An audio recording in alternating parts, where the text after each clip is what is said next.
Filmmakers have long been admired for legitimately rethinking the fundamentals, questioning norms and ignoring the rules to produce creatively iconic movies. I was lucky enough that part of my job was on sound stages like this one, on some of the world's best loved films. In the last year, lots of us have lost creative triggers that are important to us: human contact, personal freedom. But as these have been taken away, so our time and our appetite to plunge ourselves into movies as an outlet has increased. So now more than ever, we should be maximising the potential of movies as a hugely powerful creative resource.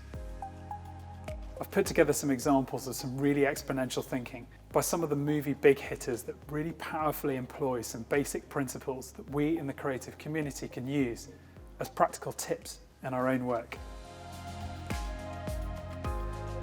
The first example is from when I first started at Warner Brothers. Up until then, cars in movies had two axles, and amongst other things, they were finished in spray paint and lacquer. They look cool, they've got lots of fun gadgets, the Bond cars, the DeLorean from Back to the Future. That was nice, incremental thinking. But Christoper Nolan and his production designer Nathan Crowley did think exponentially, and they refused to accept all this with the rebirth of Batman in the Dark Knight trilogy. They created a totally new Batmobile in Chris's garage with tons of unthought of toys. It also had no front axle at all and matte black paint. They fundamentally rethought the look and design, and one of the most iconic of movie vehicles of all time was created. And soon, many of the world's privately owned supercars soon sported matte black paint and even had flaming tailpipes just like the Batmobile. Global culture had been pervaded. Tip number one, Chris and Nathan got their automotive brilliance from the fact that they weren't car designers at all. They showed us you need to learn up on your chosen area, but also listen selectively to what you can and can't do to avoid your knowledge and experience putting you into the rulebook, onto the train tracks of thought that keep you in the drab safety of the familiar. In the age of cool, serious, powerful superheroes that we were accustomed to, it must have taken a huge amount of guts and risk for a big studio like Fox to greenlight Deadpool's shockingly un-PC one-liners, his thrusting groin, and his superhero bum for the first time. Why did they do that? It wasn't just to make the film more funny. They did it because the holy grail for any big film is to break free from the traditional audience associated with your genre, be it sci-fi, action, horror, romantic comedies, and dramatically expand the revenues by appealing to a 3 or 4 quadrant audience. At the other end, think of Joker, a film that I was lucky enough to work on. They took the glamour and the sexiness of superhero films and brought the Joker into a world of terrible mental illness. It was full of violent psychiatric scenes and was a huge social and communications risk. But the huge power, the freshness, the simplicity and the impact of the movie and its thinking brought blanket acclaim and success. Along with bravery also comes self-confidence. Walt Disney himself had confidence probably the same size of the empire that he created. He wanted to completely transcend traditional rules of cinema and make his films true live experiences with live scent, wind and temperature effects in the cinema. That was 80 years before anyone had even thought about 4DX films. He created the multi-plane camera with stacked scenes to give his shots extra depth. In fact, so obsessed did he become with this that he took his films live with real characters, lands and living experiences you could immerse yourself into. Suddenly Disneyland was born, and that was a legitimate game changer in entertainment history that introduced the multi-billion-dollar concept of the theme park into the world. That was pretty great exponential thinking. Less known is that Walt's confidence and vision was so broad that he even went into urban planning. Epcot, the theme park in Florida, actually stands for Experimental Prototype Community of Tomorrow, and that was intended to be his first foray into urban planning. Not many of us are going to become the next Walt, but what we can take out of this is that to question and break open the most basic of boundaries others abide by, sometimes we need that courage and self-belief to really overreach with bold, unrestricted, and even globally ambitious thoughts when you can.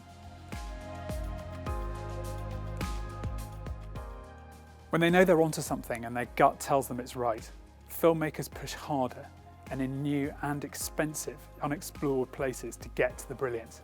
Stanley Kubrik was known for his refusal to accept and respect practical limitations that had held other people back. He knew that for his films to achieve the level of quality he wanted and to become timeless classics, some big scenes had got to be done for real, as this iconic moment was shot inside a fully rotating tunnel set. Much of the film was actually shot without visual effects at all. Not many sci-fi films these days can say that. Christoper Nolan got this. He learned from Kubrik, and he wanted the same for his movies. So rather than ask for a computer effect, he asked his team to create an entire rotating hotel corridor. And yes, he really did make this full-size truck flip upside down in the street in Chicago for The Dark Knight. It's one of the reasons his and Kubrick's films age so well. They retain their contemporary edge and still enjoy cult status today because they did those scenes for real. Back to Kubrick. In Barry Lyndon, he wanted a scene purely lit by candles to preserve the natural ambience of the candlelit castles as they actually were. DOPs all over the world told him that it simply couldn't be done. But then Kubrick saw footage from space and the dark side of the moon, and he called up NASA and asked them how they did it. He bought their Zeiss planar lenses and he had them fitted to his own cameras, had them completely re-engineered to take this new type of lens. We know that good ideas have to be built, invested in, supported and loved, but filmmakers will not stop when they know something is right. They push themselves. They push the big, risk-averse corporate studios that they work for and everyone around them to dig deeper and deliver their vision with unbelievable levels of conviction. Many of us know that physically plunging yourself into it works as a creative driver. Filmmakers like Tim Burton here are constantly developing their thoughts once they've gone on set and dived into the experience. They travel the world on scouts to feel, smell and experience their locations at first hand before they shoot. Filmmakers live their story and their product. In movie marketing, it was traditionally very much about showing people the film. We realised pretty quickly that to recreate powerful marketing, we needed to put our audiences in it. With Harry Potter and the Wizarding World movies, we actually arranged for early content creators to take the role of Hogwarts portraits and be in one of the final Harry Potter films. To market the futuristic battle movie Live, Die, Repeat, we took inspiration from Tom Cruise, who, unlike most other big actors, does all of his own stunts. We took journalists, digital creators, media and celebrities into his world by training them to perform stunts with pyro and special effects. Got them hair and makeup, costume, and we recreated a full scene from the movie with them as the on-camera battle hero. So motivated was Tom Cruise by the idea that he personally inspected and adapted the experience before it went live. The visual transformation of the seen and done it all media and the content creators was really tangible. It was evident in their behaviour and the energy, but also the quality and passion of the content that they created as a result. We saw the value and the engagement levels of their content rise by over 50% by totally immersing people in our movies. So we decided we would blow them up again for Tomb Raider. For Magic Mike, we got them to strip alongside the cast with tips from the likes of Channing Tatum. We got people terrified in scenes from the Conjuring horrorverse. And we created a Lego movie studio for kids where their own Lego car could star on the Bricksburg Lego movie set. It was all further proof of what we already knew, that when you really plunge yourself into the world you're thinking about, it not only does it reboot your thinking with a fresh environment, but it allows us to decompress, shift gear, and focus on your subject, taking your thinking to places you never could in your usual surroundings. Filmmakers have been brilliant at that.